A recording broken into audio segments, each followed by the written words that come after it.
வேடன் என்பவர் யார், அவரை நீங்கள் எப்படி பார்க்குறீங்க? வேடன் அப்படின்றது இன்னைக்கு நீங்கள் சொன்ன மாதிரி யூடியூப்பை திறந்தாலும் சரி, வேடன் வேடன் வேடன்.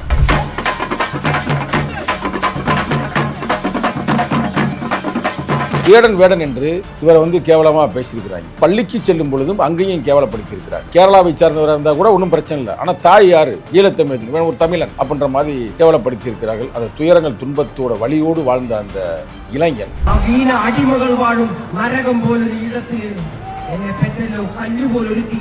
குரலற்றவர்களின் குரல் யார்? அவர் புரட்சியாளர் அம்பேத்கர் தானே. அதே மையமாக வைத்து இவர் போடுறாரு. ஓட்டதுமே ஃபேமஸ் ஆகிடுறாரு. அப்பே படு பயங்கரமா போகுது அந்த பாடல்கள்லாம். பானம் அல்ல, பறையன் அல்ல, புலையனும் அல்ல, தம்புரானும் அல்ல, நீ தம்புரான் என்றால் எனக்கு ஒரு மயிரும் இல்லை. யார் எதுக்குறது? யாரு? RSS கும்பல்ல சிக்கல்ல. அது இன்னும் பிரச்சனை இவர் நெஞ்சிலே ஆணு முத்திர குத்துறாரு. இப்போ வேடனுக்கு எதிராக நிறைய பேர் சதி செய்யறாங்க, அவருடைய உயிருக்கே ஆபத்து அப்படின்ற மாதிரி செய்திகள்லாம் வருது. அதெல்லாம் உண்மையா? 100க்கு 100 உண்மை பிரதர். இதுல என்ன, அவங்க RSS காரங்க ஒரு உயிரை எடுக்கணும் அப்படின்ற பல திட்டங்கள் போட்டிருக்காங்க. ஏன்னா அதுல ஒரு அம்மாவே ஓப்பனா சொல்லுதே,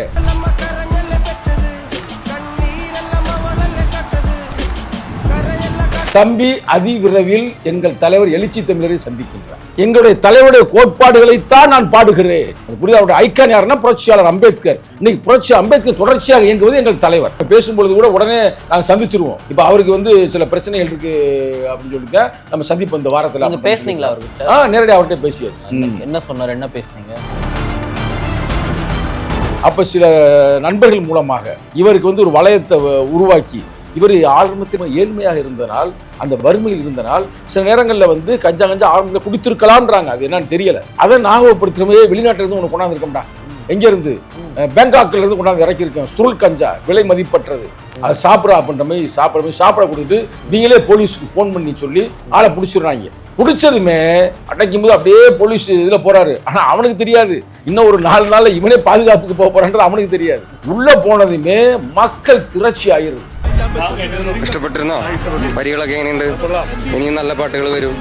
கஞ்சா, யானை தந்து, அது மட்டும் இல்லாமல் சில ஆண்டுகளுக்கு முன்னால் பெண்ணை வைத்து இது பண்ணியிருக்கிறாங்க, மீ டூ அப்படின்னு. ஆனா அந்த தம்பி நேரடியாக சொல்ல, நான் அப்படிப்பட்டவன் அல்ல, நான் ஒரு முறை தெரியாமல் சாப்பிட்டது உண்மைதான், இனிமேல் நான் சாப்பிட மாட்டேன். இது கஞ்சாவை என்னை ஃபாலோ பண்ற யாரும் கஞ்சா குடிக்க கூடாது.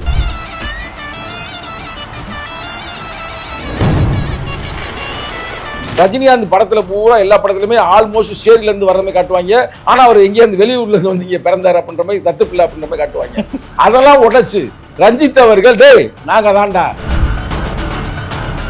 வேடனை ஒரு சிறுத்தையாக பார்க்கிறேன், வேடனை ஒரு புலியாக பார்க்கிறேன். எங்களுடைய இளஞ்சிறுத்தை எழுச்சி பாசோட கோட்பாடு இருக்கு பாத்தீங்களா, எங்கெல்லாம் அடக்குமுறை வருகிறதோ அங்கெல்லாம் என் கால்கள் பயணிக்கும்.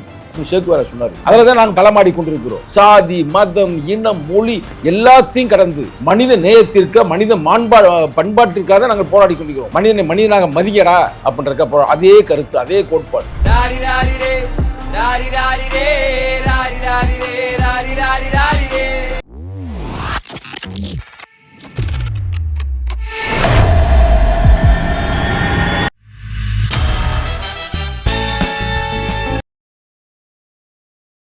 இன்றைய சிறப்பு நேர்காணலில் நம்முடன் இணைந்திருப்பவர் விசிகாவின் மாநில இளைஞரணி செயலாளர் திரு சங்கத்தமிழன் அவர்கள். வணக்கம்.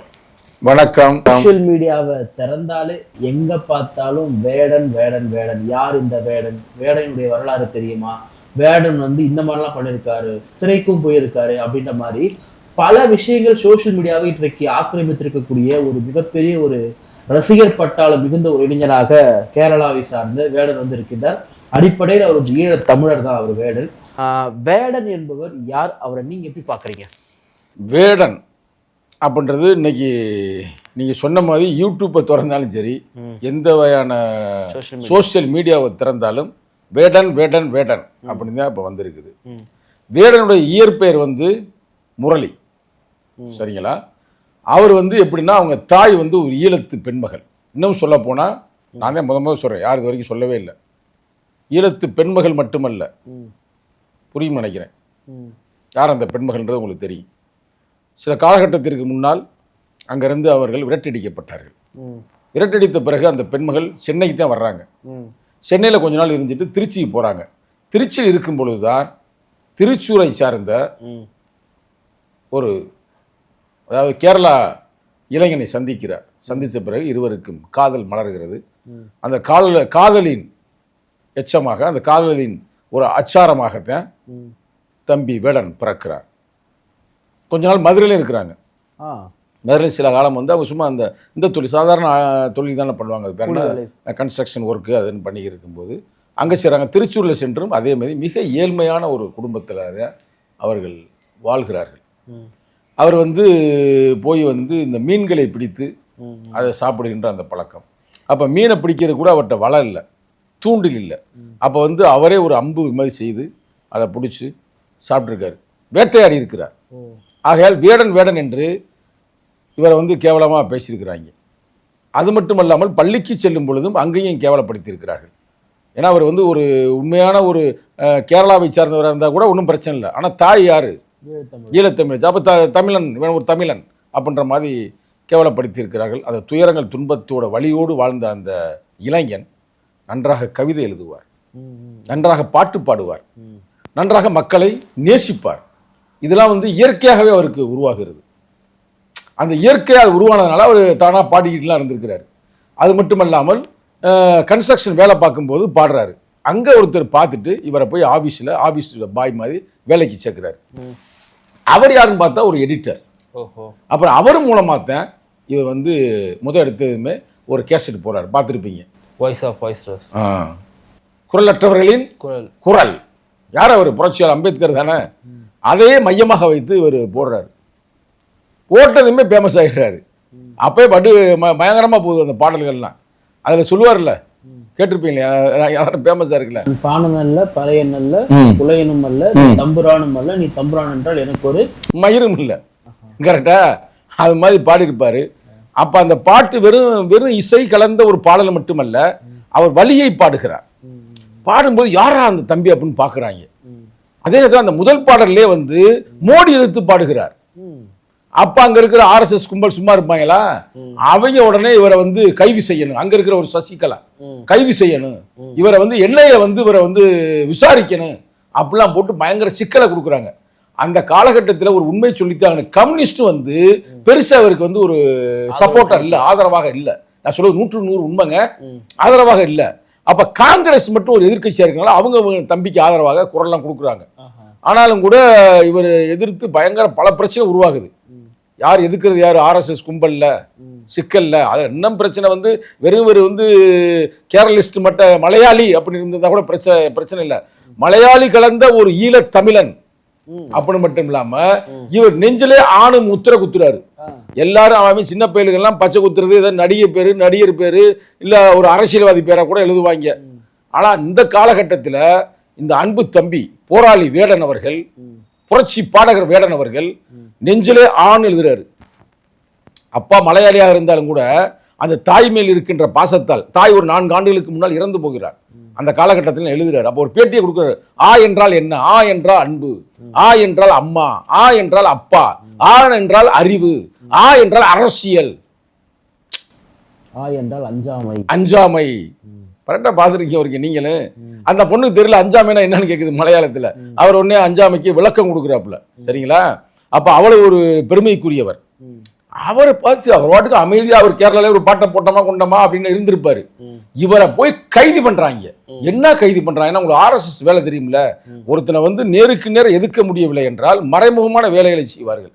அப்ப சில நண்பர்கள் மூலமாக இவருக்கு வந்து ஒரு வளையத்தை உருவாக்கி, இவர் ஆரம்பத்தில் ஏழ்மையாக இருந்தனால், அந்த வறுமையில் இருந்தனால் சில நேரங்களில் வந்து கஞ்சா ஆரம்பத்தில் குடித்திருக்கலாம்ன்றாங்க. அது என்னன்னு தெரியல. அதை ஞாபகப்படுத்துறமே, வெளிநாட்டில இருந்து உனக்கு கொண்டாந்து இருக்கோம்டா, எங்க இருந்து? பேங்காக்ல இருந்து கொண்டாந்து இறக்கியிருக்கேன், சுருள் கஞ்சா, விலை மதிப்பற்றது, அதை சாப்பிட்றா அப்படின்ற மாதிரி சாப்பிட கொடுத்துட்டு நீங்களே போலீஸுக்கு ஃபோன் பண்ணி சொல்லி ஆளை பிடிச்சிடுறாங்க.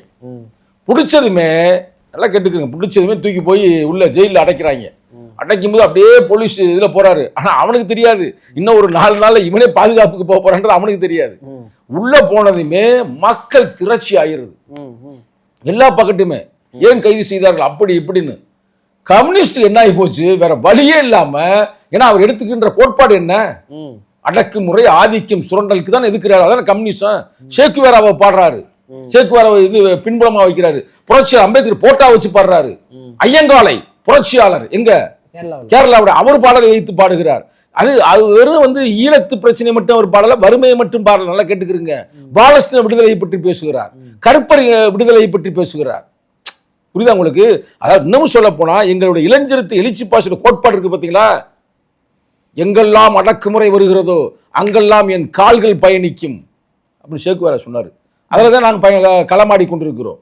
சாதி, மதம், இனம், மொழி எல்லாத்தையும் கடந்து மனித நேயத்திற்கு, மனித பண்பாட்டிற்காக தான் நாங்கள் போராடி கொண்டிருக்கிறோம். மனிதனை மனிதனாக மதியடா அப்படின்ற அதே கருத்து, அதே கோட்பாடு. உங்களுக்கு புரியுதா? அந்த எண்ணத்தில் ஒரு களமாடும் பொழுது ஜெயிலில் போட்டுருவாங்க. ஜெயிலில் போட்டதுமே கம்யூனிஸ்ட் ஆதரவு கொடுத்து என்ன வாடா அவன் தப்புடா அப்படின்னு சொல்லி ரிலீஸ் பண்ணுறாங்க. ரிலீஸ் பண்ணதுமே திருப்பி பிடிக்கிறாங்க மேலே இன்னொரு கேஸில். ஏன்னு கேட்டால் அவன் நெஞ்சில் அவன் போய் சட்டை போடாமல் தான் பாடுறான். கேட்டு விளக்கம் கொடுக்குறான். ஒன்றும் கருப்பு சட்டை போடுவான், இல்லைன்னா எங்களுக்கு சட்டையே இல்லாமல் நீ வாழ சொன்ன தம்புரான்களே, சாதி வெறியர்களே, இந்த வரண்டா அப்படின்னு சட்டை எல்லாமே வந்து பாடுறாப்புல. என்ன கேவலமான வேடன் சொன்னீங்க, அதே வேடன் கருப்பேன்னு கேவலப்பட கருப்பு சட்டை. அதில் வந்து புலி நகை வந்து அதில் போட்டிருக்காரு அவர் டாலரில். அப்போ புலியை வந்து அடிச்சு கொண்டிருக்காரு இங்க அப்படின்ற மாதிரி கேஸு. அந்த தம்பி சொல்லிட்டாரு, புலி வந்து எங்கள் அம்மா வந்து ஈழத்து பெண்மகள், அங்கேருந்து ஒருத்தர் பரிசா கொடுத்தாரு, ரெக்கார்டோட சொல்லிடுறாரு. அந்த பிரச்சனை முடிஞ்சிருது. அடுத்து யானை தந்தம் வச்சிருக்கிறாரு. உங்களுக்கு புரியுதா? இப்படி கஞ்சா, யானை தந்தம். அது மட்டும் இல்லாமல் சில ஆண்டுகளுக்கு முன்னால் பெண்ணை வைத்து இது பண்ணியிருக்கிறாங்க, மீ டூ அப்படின்னு. ஆனால் அந்த தம்பி நேரடியாக சொல்ல, நான் அப்படிப்பட்டவன் அல்ல, நான் ஒரு முறை தெரியாமல் சாப்பிட்டது உண்மைதான், இனிமேல் நான் சாப்பிட மாட்டேன், இது கஞ்சாவை என்னை ஃபாலோ பண்ணுற யாரும் கஞ்சா குடிக்கக்கூடாது அப்படின்னு சொல்லிட்டு ஸ்டேஜ்லேயே வந்து ஒரு மனநிலை பாதிக்கப்பட்ட ஒரு குழந்தை இவர் பாட்டை கேட்டுட்டு எந்திரிச்சு ஆடுது. பார்த்தீங்களா? பார்க்கலையா?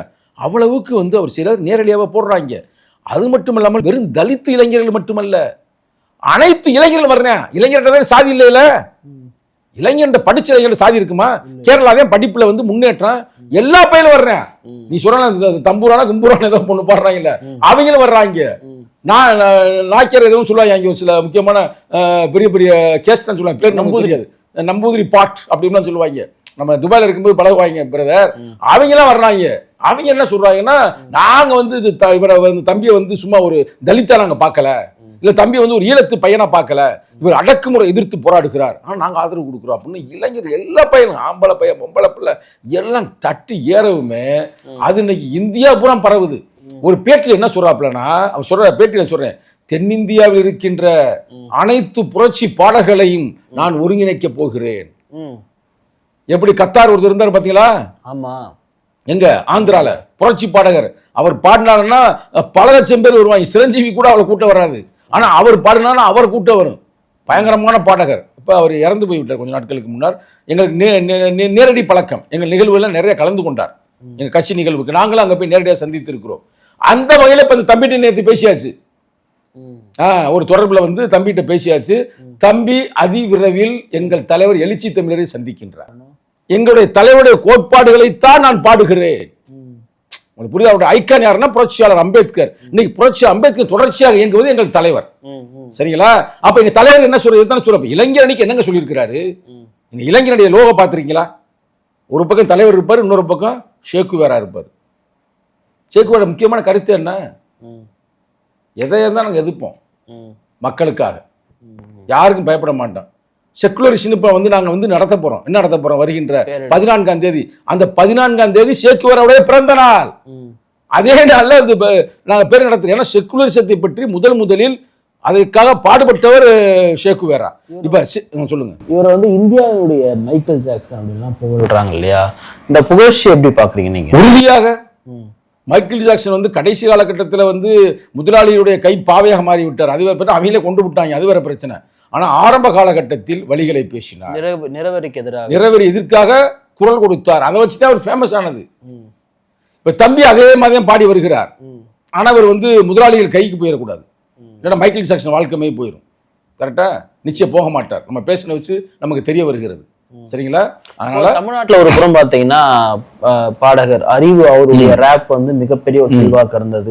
இன்னைக்கு கேரளால வந்து வேடன், இவர் மிகப்பெரிய செல்வாக்குள்ள ஒரு ரேப்பரா இருக்காங்க. இப்ப சாதியத்தை எதிர்த்து பேசக்கூடிய நபர்கள் எல்லாம் இன்றைக்கு பொருளாதார ரீதியாகவும் புகழ் ரீதியாகவும் பெரிய அளவுக்கு போறாங்க இல்லையா? அப்ப இந்தியாவுடைய மண்ணே இன்னைக்கு கொஞ்சம் கொஞ்சமா வந்து சாதியத்திற்கு எதிராக மாறிக்கொண்டு வரதா நீங்க பாக்குறீங்களா? சரியா சொன்னீங்க நெறியாளர் அவர்களே. நீங்கள் கருத்தை தெளிவாக பதிவு செய்தீர்கள். இப்போ நீங்கள் சொன்ன மாதிரி இவர் மட்டுமல்ல, அறிவாக இருந்தாலும் சரி, அறிவு மட்டுமல்ல, ஒரு பெண்மகள் பாடுவாங்க, இசைவாணி, அவங்களும் இந்த நேரத்தை ஞாபகப்படுத்தணும். இந்த நேரத்தில் ரஞ்சித்தை நம்ம ஞாபகப்படுத்தணும். அவர் தான் இதற்காக ஒரு ட்ரூப்பே உருவாக்குனார். சரிங்களா? இப்போ இவர்களோட முன் முயற்சியில் இது வந்து எல்லா மக்களிடமும் இன்றைய இளைஞர்களுக்கு சாதியை பற்றி தெரியாதுங்க. நான் சொல்கிறேங்க, படித்த இளைஞன், நேர்மையான இளைஞன், உண்மையாகவே மக்கள் நேசிக்கின்ற தலைவன் எவனுமே சாதி பார்க்க மாட்டேன். அதனால இவர்களுக்கெல்லாம் பெரிய வரவேற்பு, எங்கே பார்த்தாலும் பெரிய வரவேற்பாக இருக்கிறது. பெரிய புரட்சி உருவாகி கொண்டிருக்குங்க. நல்லா ஞாபகம் இருக்கு. நீங்களாம் படிக்கிற பள்ளி காலங்களில் நீ அம்பேத்கர்ன்ற பேரை சொல்கிறதுக்கே ரொம்ப பயமாக இருக்கு. நல்லா ஓப்பனாக சொல்லுங்க. ஆனால் இப்போ நிகழ்காலத்தில் அம்பேத்கர் பேரை சொல்லாமல் எவனும் அரசியலே பண்ண முடியாது. அது RSS-ஆ இருக்கட்டும், பிஜேபியாக இருக்கட்டும், காங்கிரஸாக இருக்கட்டும், திமுகவாக இருக்கட்டும், அதிமுகவாக இருக்கட்டும், யாராக இருந்தாலும் சரி, புரட்சியாளர் அம்பேத்கருக்கு ஒரு மாலையை போட்டாத்தான் அரசியல் பண்ண முடியுது. இன்று இருக்கின்ற விஜயாக இருந்தாலும் சரி. அப்போ இதெல்லாம் நீங்கள் வச்சு பார்க்கப்படும் பொழுது அம்பேத்கர் கண்ட கனவு 37வது தொகுப்பில் சொல்லியிருக்கிறாரு, நான் இந்தியாவிற்கு ஒரு அரசியலமைப்பு சட்டத்தை கொடுத்து விட்டேன், இந்தியாவுக்கு ஒரு தேசிய கொடியை நான் தான் கொடுத்தேன். அந்த கொடியுடைய பெங்காலி வெங்கையா வடிவமைத்திருக்கலாம். அந்த கொடியில் இருக்கிற சக்கரம் யார் கொடுத்தது? அசோக சக்கரம் புரட்சி அம்பேத்கர் தான் கொடுத்தது. இப்ப இந்தியாவுடைய அந்த நம்ம தேசிய கொடியுடைய வர்ணங்கள் எத்தனை வண்ணம் இருக்குன்னு கேட்டா எத்தனை வண்ணம் இருக்குது? 4. நீங்க ஒரு ஆளுக்கு 4 சொன்னீங்க. நீ எவனை போய் கேட்டீங்கனாலும் 3 சொல்லுவாங்க. 4 ஒன்றுக்கு சென்டர்ல நீலம் இருக்குது. அந்த நீலம் என்ன? ஒடுக்கப்பட்ட மக்களின் அடையாளம். அந்த தம்ம சக்கரம் என்ன? புரட்சியாளர் அம்பேத்கருடைய தலைவனாக ஏற்றுக்கொண்ட, குருவாக ஏற்றுக்கொண்ட யாரு? பகவான் புத்தனுடைய தத்துவம். அது இன்னொரு பேர் அசோக சக்கரம் கூட சொல்லுவாங்க, தம்ம சக்கரம் கூட சொல்லுவாங்க. சரிங்களா? அப்ப இவ்வளவு பெரிய கோட்பாடுகளை வருங்காலங்களில் உள்வாங்கி இந்தியாவை ஒரு தலித் ஆள வேண்டும். இதுதான் புரட்சி அம்பேத்கருடைய எண்ணம்ங்க, சங்கத்தமிழ் எண்ணம் இல்ல. போய் அந்த புக்கை வாங்கி படிங்க. 37 தொகுப்படி எடுத்து பார்த்தீங்கன்னா என்ன சொல்லுவாரு? வீட்டுக்குள்ள எழுதி வைக்கணும்ன்றாரு. எப்படி? செவர்ல, நான் தான் அடுத்த பிரதமர், ஒரு தலித் தலைமையில் நாங்கள் இந்தியாவை மீட்டெடுப்போம். அப்ப இவர்கள் மாதிரி இந்த கலைஞர்கள் பாடுதல், கலைஞர் மக்களை வென்றெடுத்தல், கலைஞர் மக்களிடம் செல்லுதல், இதெல்லாம் பார்க்கும் பொழுது அதை நோக்கி இந்த காலம் நகர்கிறது என்று நாங்கள் மகிழ்ச்சி அடைகிறோம். நாங்கள் நினைக்கிற வெறும் தமிழகம் மட்டுமல்ல, வெறும் கேரளா மட்டுமல்ல, ஆந்திரா மட்டுமல்ல, இந்தியாவே கைப்பற்ற வேண்டும். ஏன்னா தலித்துகள் தான் இன்னைக்கு இந்தியாவில் ஓட்டு போடக்கூடிய ஒரு குரூப். ஏறக்குறைய 25 விழுக்காடுக்கு அதிகமாக இருக்கிறார்கள். வேடனுக்கு எதிராக நிறைய பேர் சதி செய்யறாங்க, அவருடைய உயிருக்கே ஆபத்து அப்படின்ற மாதிரி செய்திகள்லாம் வருது. அதெல்லாம் உண்மையா? 100க்கு 100 உண்மை பிரதர். இதுல என்ன, அவங்க RSS-காரங்க ஒரு உயிரை எடுக்கணும் அப்படின்றக்காக பல திட்டங்கள் போட்டிருக்காங்க. ஏன்னா அதுல ஒரு அம்மாவே ஓப்பனா சொல்லுதே, இவரை வாழ விடக்கூடாது, எண்ணெயை கூட்டியாந்து இவரை செக்கிங் பண்ணணும் அப்படின்னு அவ்வளவு அந்த அம்மா பேசியிருக்கு. நான் இதுல பார்த்தேன். கரெக்டா? RSS பூரா ஃபுல்லாக நேரடியாக இருக்கிறாங்க. ரைட்டா? ஆனால் அவருக்கு உயிர் பிரச்சனை இருக்கு. பிள்ளைகளை நம்ம பேசும்பொழுது கூட உடனே நாங்கள் சந்திச்சிருவோம். இப்போ அவருக்கு சில பிரச்சனைகள் இருக்கு அப்படின்னு சொல்லிட்டு நம்ம சந்திப்போம் இந்த வாரத்தில். பேசுனீங்களா அவர்கிட்ட? நேரடியாக அவர்கிட்ட பேசியாச்சு. என்ன சொன்னார்? என்ன பேசுனீங்க? மகிழ்ச்சியாக தான் பேசினோம். அவரை பாராட்டினோம், வரவேற்றோம். தொடர்ந்து நீங்க களமாடுங்கள், உங்களுக்காக விடுதலை சிறுத்தை நிச்சயமாக உங்களுக்கு உறுதுணையாக இருப்போம் அப்படின்னு சொல்லியிருக்க. ரொம்ப மகிழ்ச்சி. அதனால அவர் மிக மகிழ்ச்சியாக இருக்கிறார். இல்ல, குறிப்பா எனக்கு நீங்க ரஞ்சித் அவரோட பேசுனதுன்னு கேட்கறேன். இன்னைக்கு தமிழ்நாடு முழுக்க அல்லது இந்திய அளவுல பாத்தீங்கன்னா ஒரு தலித் பத்திர டிஸ்கஷன் ஒரு கலை ரீதியா, சினிமா ரீதியா, பாடல் ரீதியா தொடங்கி இருக்குன்னா அதுக்கெல்லாம் ஒரு முதற்புள்ளியா ரஞ்சித் அவர்கள் இருக்காரு. இன்னைக்கு பல ஷோல டிபேட், இப்போ உதாரணத்துக்கு நீ என்ன இடத்துல கூட அங்கே சாதித்துக்கு எதிராக சில விஷயங்கள் பேசுறாங்கன்னா ஏதோ ஒரு காரணம் ரஞ்சித் அவருடைய தாக்கம் அங்க இருக்குல்ல. இவருடைய பங்களிப்பு இந்த நூற்றாண்டுல எப்படி இருக்குதா நீங்க பாக்குறீங்க? அன்பு தம்பி புரட்சி இயக்குனர் ரஞ்சித்துடைய வரவுக்கு பிறகு தமிழ் திரையுலகத்தில் ஒரு பெரிய ஒரு தாக்கத்தை உருவாக்கிறது என்பது மாற்று கருத்தே இல்லை. ஆனால் அன்பு தம்பி அந்த தாக்கத்தை உருவாக்குவதற்கான எண்ணம் எங்கே வருதுன்னா, விடுதலை சிறுத்தைகள் தலைவர் எழுச்சித்தன்மையை உருவாக்கி இருக்கின்ற அந்த கால சூழ்நிலை, மக்களுடைய மனநிலை. அதுக்கு முன்னாடி எத்தனை இயக்குநர்லாம் வந்தாங்க. ஏன் களஞ்சியம் யாருன்னு நினைக்கிறீங்க? களஞ்சியம் ஒடுக்கப்பட்ட சமூகத்தை சார்ந்தவருங்க. அவரால் பல ஆண்டுகளுக்கு முன்னாலே வந்தார். இது மாதிரி நான் பல இயக்குநர்களை சொல்ல முடியும். இவருக்கு முன்னால் வந்த இயக்குநர்லாம் நம்ம பேரை சொன்னா நல்லா இருக்கு. அவங்களே மறைந்து வாழ்ந்து கொண்டு இருக்கிறார்கள், சாதியை சொல்லாமல். சரிங்களா? போட களஞ்சியம் தப்பா இருக்க மாட்டார், ஒன்றும் பிரச்சனை இல்லை. பல பேர் இருக்கிறாங்க. ஆனா அவங்களாம் கருத்தை சொல்லியிருக்கிறாங்க. சேகர்னு ஒரு இயக்குநர்லாம் நீங்க பார்த்துருப்பீங்க. என்ன சேகர்? அவர்லாம் தலித்துக்கு ஆதரவாக பல படங்கள்ல பல வைத்திருக்கு. நிறைய படம் இருக்குது. அந்த காலத்திலே பாடியிருப்பாங்க. யார்? முத்துராமனே ஒரு படத்துல பாடியிருப்பாரு. கரெக்டா? எம்ஜிஆருடைய படங்கள் பூரா சாதியை பேரை சொல்ல மாட்டாங்க. ஆனா எல்லா மேட்டரும் அந்த மேட்டராதான் இருக்கு. ரஜினிகாந்த் படத்துல பூரா எல்லா படத்துலயுமே ஆல்மோஸ்ட் சேரில இருந்து வர்ற மாதிரி காட்டுவாங்க. ஆனா அவர் எங்கேயிருந்து வெளியூர்ல இருந்து இங்க பிறந்தாரு அப்படின்ற மாதிரி, தத்து பிள்ளை அப்படின்ற மாதிரி காட்டுவாங்க. அதெல்லாம் உடைச்சு கரெக்டா ரஞ்சித் அவர்கள் டேய் நாங்க தான்டா அப்படின்ற மாதிரி காட்டியிருக்கிறாரு. ஆனா இது வந்து காட்டுவதற்கு முக்கியமான காரணம் எங்கள் தலைவர் இந்த மண்ணில் உருவாக்கி இருக்கின்ற அந்த சூழ்நிலைகள். அதை நிச்சயமா மறுக்க முடியாது. அதே நேரத்தில் தம்பியுடைய அந்த வரவுக்கு பிறகு, இன்னைக்கு மாரி செல்வராஜ் வரவுக்கு பிறகு, அவருக்கு பின்னாடி மாரி செல்வராஜ் வர்றாரு, அதற்கு பிறகு யாரு வர்றாரு? அதுக்கு முன்னாடியே வந்தவர் தான். அப்பெல்லாம் ஆரம்பத்தில் அப்படி இப்படி கொஞ்சம் மறைமுகமா இருப்பாரு. யாரு? வெற்றிமாறன் அவர்கள். கரெக்டா? அவர் பழைய படங்களே எல்லா படங்களும் பார்த்தீங்கன்னா உங்களுக்கு வந்து தலித் வரலாற்றையும் பேசியிருப்பாரு. ஏன் நம்ம உதயகுமாரா இதை ஒருத்தர் கிழக்கு வாசல் படம் எடுத்தார்ல, கிழக்கு வாசல் படம் வச்சுலங்க, தெரியாத பயங்கரமான ஃபேமஸ் படம். நீங்க வேற அந்த படமே தலித் வரலாற்றுக்காக சிறப்பாக இருக்கு. அவரே நேரடியாக சொன்னதே கிழக்கு வாசல் என்றால் என்னன்னு உங்களுக்கு தெரியுமான்னு என்ற கேட்டார். உங்க தலைவர்கிட்ட கேளுங்க. உதயகுமார்னா சின்ன கவுண்டர் எடுத்தார். அவரே எஜமான் எடுத்தார்லங்க. அவர் தான், அவர் படம் தாங்க இந்த சொல்ற படம். அந்த படம் ஜாதிக்கு சப்போர்ட் பண்ற மாதிரி இருக்கு. இல்ல நீங்க படத்தை நல்லா உள்ள பாருங்க. நான் சொல்றது சின்ன கவுண்டர், எஜமான் இதெல்லாம் சொல்றேன். அதை விடுங்க, நான் பார்த்த படத்தையும் பேசும். நீ கிழக்கு வாசல்ன்ற படம் வந்து ஒரு தலித் இளைஞன் எவ்வளவு நேர்மையா இருப்பேன், தலித் இளைஞன் எவ்வளவு உண்மையா, பேர் என்ன கிழக்கு வாசல்ன்றது. நீங்க நல்லா போய் பார்த்தீங்கன்னா ஒவ்வொரு சேரியிலையும் பழைய சேரியை பார்த்தீங்கன்னா கிழக்கு பக்கத்துலேயும் சேரி இருக்குங்க.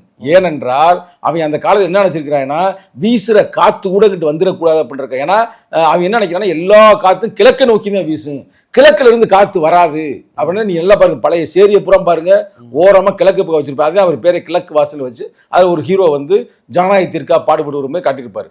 அவன் நிறைய படம், அதை நம்ம சொல்லிட்டே போனால் நிறையா இருக்கு. ஆனால் இவர்கள் வரவுக்கு பிறகு அண்ணன் வெற்றிமாறன் வந்து இன்னைக்கு வந்து நேரடியாக அட்டாக் பண்றாரு. அதெல்லாம் அந்த நேரத்தை அவர் நம்ம பாராட்டுகிறோம், வரவேற்கிறோம். அதுக்கு அடுத்தபடியாக அதியன் ஆதிரை அவர் இப்போ எடுத்துக்கிட்டு இருக்காரு, மோசஸ் எடுத்துக்கிட்டு இருக்கிறாரு. பல இயக்குனர்கள் அவங்க பூராமே இன்னைக்கு சாதிய கொடுமைகளை எதிர்த்து இப்போ போராடி கொண்டிருக்கிறார். இன்னும் சொல்ல போனால் நம்ம சொல்லக்கூட இருந்தால் நம்ம சொல்லிக் கூட ஒன்றும் பிரச்சனை, நம்ம நண்பர்கள் தான். இன்னமும் இந்த விழுப்புரம் கலவரம் நடந்துவதில் ஒரு காலகட்டத்தில் அதை மையமாக வைத்து அன்பு நண்பர் யார் அதியன் ஆதிரை அடுத்த ஒரு திரைப்படத்தை வந்து இப்போ எடுக்க போறாரு. பல பேர், ஒன்றா இரண்டா எத்தனை பேர், ஆக மொத்தம் வந்து திரைப்பட வரலாற்றில் இன்னைக்கு வந்து தலித்துடைய அந்த வழிகளை, தலித்துடைய கலாச்சாரத்தை, தலித்து மக்களுடைய அந்த பண்பாட்டை, தலித்து மக்களுடைய அந்த நேர்மையை, தலித்து மக்களின் அந்த உண்மையை வெளியில கொண்டு வந்திருக்கோம்னா அதில் விடுதலை சிறுத்தைகள் பங்கு இருக்கிறது. நாங்க வந்து தம்பி வேடனை வந்து நீங்க எப்படிமா பார்த்துக்கிறீங்க? வேடனை ஒரு சிறுத்தையாக பார்க்கிறேன், வேடனை ஒரு புலியாக பார்க்கிறேன். இன்னமும் சொல்ல போனா ரஞ்சித்தையே நாங்கள் ஒரு சிறுத்தையாகத்தான் பார்க்கிறோம். சரிங்களா? ஆக மொத்தம் எங்களுடைய நோக்கம் என்னவென்றால், ஜனநாயகத்தை வென்றெடுக்க வேண்டும் என்பதற்காக, RSS பிஜேபி ஒழிக்க வேண்டும் என்பதற்காக எல்லா ஜனநாயக சக்திகளும், அதிலும் குறிப்பாக இந்த கலைஞர்கள் எல்லாம் ஒன்றுபட வேண்டும் என்பது அந்த தருணத்தில் நான் வைக்கின்ற முக்கியமான கருத்து.